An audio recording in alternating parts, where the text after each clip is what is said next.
I knew nothing when I got started, right? I mean, you have to remember, I was 19 years old when I started Facebook, right? So, I mean, probably like the same age or younger than most of you guys. I think you would be young for this audience, actually. And I knew nothing about business at all, right? And I didn't even think that I was starting a company. I actually remember when I first came out here for the summer with Dustin because we wanted to learn from Silicon Valley companies. I remember driving up the 101 and seeing all these great companies and thinking to myself, oh wow, these are such amazing companies. Maybe one day I'll start a company. And I'd already started Facebook, right? And it like hadn't occurred to me that was actually, so.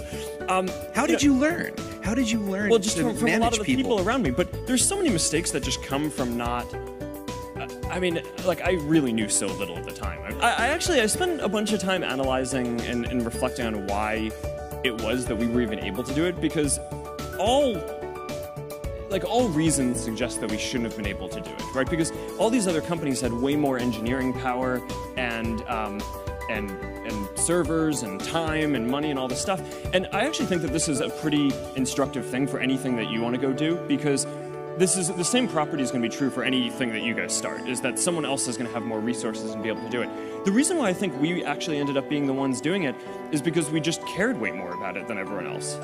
We always thought that it was this really important thing and really just like felt in our gut, in our heart that we wanted to do it.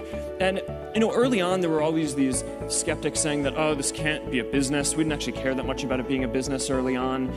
But a lot of the reason why bigger companies didn't invest in it was because it wasn't clear that there was a model that would work for it. It seemed like a bad idea. Yeah, and I actually think that that's true for a lot of the best ideas, where it is that it's not that someone else can't do it, they actually can, and the odds are stacked against you, but I think often that belief in the fact that you just care so much about what you're doing is the only thing that kind of drives you to do it.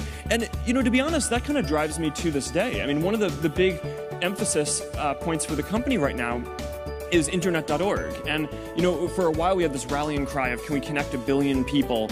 And when we started talking about that, we thought that was crazy, right? It was way bigger than any service in the world that had been built, and it was 10 digits long, right? It's like it felt crazy. We'd never get to that. But then the thing is, as we started to actually get closer to that, we took a step back and we're like, all right, well, our mission isn't actually to get 1 in 7 people in the world to be connected. It's we want to connect everyone. So it's a big issue that only around 1/3 of the people in the world have access to the internet, and that's something that we think that we can do something about. So many things go wrong when you're starting a company, and often I think people ask, what mistakes should you avoid making? And my answer to that question is don't even bother trying to avoid mistakes, because you're going to make tons of mistakes, right? And the important thing is actually learning quickly from whatever mistakes you make and not giving up.